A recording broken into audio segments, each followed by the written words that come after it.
करनाल में पिछले दिनों धान खरीद में भारी गड़बड़ियों का मामला सामने आया। उसी का रियलिटी चेक किया गया है। कई चावल मिलों में जहां धान नहीं पाया गया था, वहां अब धान की सप्लाई हो रही है। दूसरे प्रदेशों से हरियाणा धान पहुंच रहा है। फिजिकल वेरिफिकेशन में जिन चावल मिलों में सरकारी धान गायब मिला था, उन मिलों में अब उत्तर प्रदेश और बिहार से धान मंगवाई जा रही है।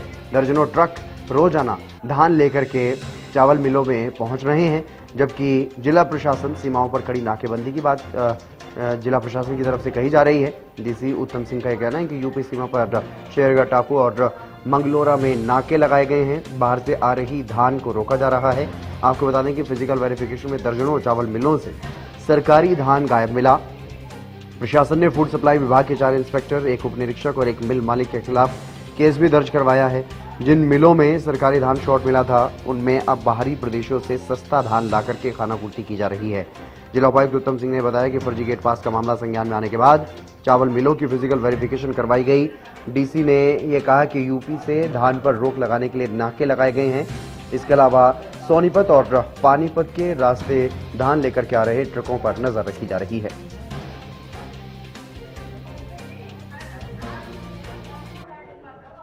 कि कुछ गलत परचेज हुई है, गलत गेट पास कटे हैं, तो इसी सिलसिले में हमने, क्योंकि अगर गलत परचेज हुई है तो फिजिकल वेरिफिकेशन में धान नहीं मिलेगा, तो इसी सिलसिले में हमने पहले फिजिकल वेरिफिकेशन और साथ साथ ही जो गलत गेट पास कटने की जो शिकायत थी उसके ऊपर भी हम मैच कर रहे हैं, इंक्वायरी कर रखे हैं। एडीसी साहब ने इंक्वायरी कर रहे हैं इसमें कि कितने गेट पासेस एक्चुअली आए हैं, किसी पर्टिकुलर दिन का सीसीटीवी फुटेज देख रहे हैं, कितनी गाड़ियाँ आई हैं और कितने उसमें से गेट पास कटे हैं। कोई उसमें निकल के आता है तो उस पर हम कार्रवाई करेंगे।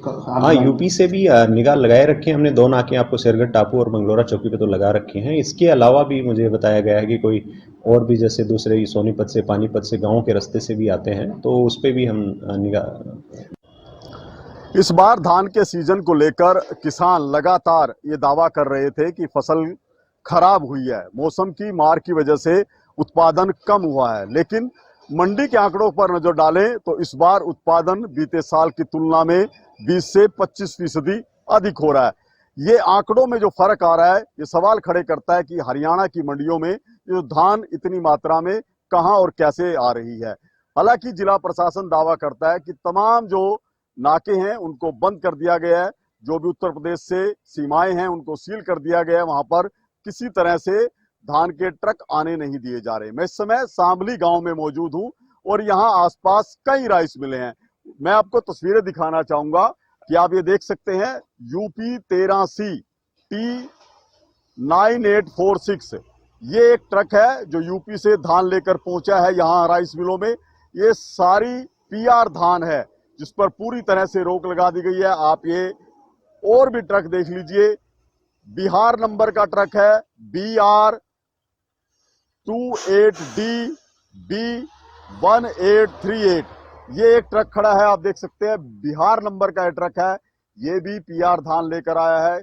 इसके साथ यूपी नंबर का ये ट्रक है, UP 13A T8382।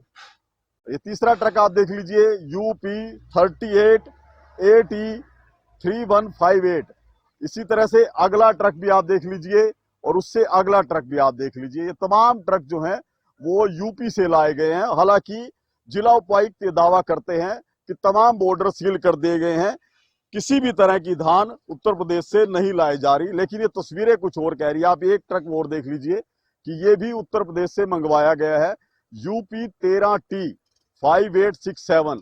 ये भी ट्रक यहां पर पहुंचा है। हालांकि कौन सी मिल में जाएगा ये पता नहीं है, बात करने का प्रयास जरूर करें। लेकिन यहां जितने भी ये ट्रक खड़े हैं इनके अंदर यूपी से धान लाया गया है।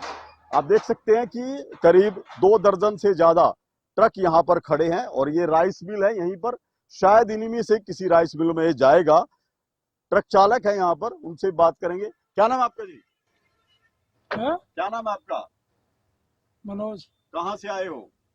हरियाणा से। ये यूपी नंबर ट्रक है तो यूपी ट्रक और नेशनल परमिट है, कहीं भी चल सकता। अच्छा, क्या क्या लेके आए हो उसमें? क्या धान। लेके आए हो? कहाँ से लाए हो? हरियाणा से। कहाँ हरियाणा से? हरियाणा कहाँ से लाए हो? करनाल मंडी से। करनाल मंडी से लाए हो। गेट पास वगैरह है कुछ? वो तो सब जमा है। सब जमा कर दिए हैं। तो कौन सी फर्म में लेके जाओगे? इसी फिल्म में। गेट पास तो है आपके पास, तो जब कागज दे दिए गेट पास, हमारे पास कहाँ से आया? जब अंदर से ऑर्डर आएगा जब कहाँ जाएगा। है करनाल मंडी? ये रही ना करनाल, देखा नहीं आपने? करनाल मंडी कहाँ है? देखा हमने। फिर वहीं से आए। अच्छा, वहीं से आया। ये देखिए, ये यूपी से धान आया है, लेकिन कहा जा रहा है कि वो करनाल मंडी से आए हैं। नंबर है, नंबर में आपको दिखा रहे हैं, बॉर्डर सील है, उसके बावजूद धड़ल्ले से यूपी का जो धान है इसी तरह से मिलों में पहुंच रहा है, क्योंकि यहाँ की जो 3, 4, 5 राइस मिल है उनमें धान बड़ी मात्रा में शॉर्ट मिला था। जो पीवी करवाई जा रही है उसके अंदर यहाँ हजारों क्विंटल धान गायब मिला था, और अब उसको पूरा किया जा रहा है। बाहर से यूपी बिहार से सस्ता धान मंगाकर उसको यहाँ लगाया जा रहा है। जिस तरह से करनाल अनाज मंडी में फर्जी गेट पास का घोटाला हुआ था, उसमें इन मिलों के भी तार जुड़े हुए हैं। और अभी सगा मंडी में जिन 3 मिलों की पीवी की गई थी उनके पास भी हजारों क्विंटल गेहूं जो धान है वो कम मिला था, और अब किस तरह से उसको पूरा किया जा रहा है। तमाम ट्रक हैं जो उत्तर प्रदेश से मंगवाए गए हैं, इनको यहाँ की मिलों में उतारा जा रहा है, और ये पूरा करने का एक तरीका है कि आखिर जो शॉर्टेज हुई है, जो सरकार द्वारा धान दिया गया था इन मिलों को, वो गायब हुआ है। अब उसको किस तरह से पूरा किया जाएगा, ये वो तरीका है। अवैध तरीके से धान मंगवाई गई है और अवैध तरीके से इसको मिलों में ले जाया जा रहा है। हरियाणा न्यूज के लिए करनाल से महेंद्र सिंह।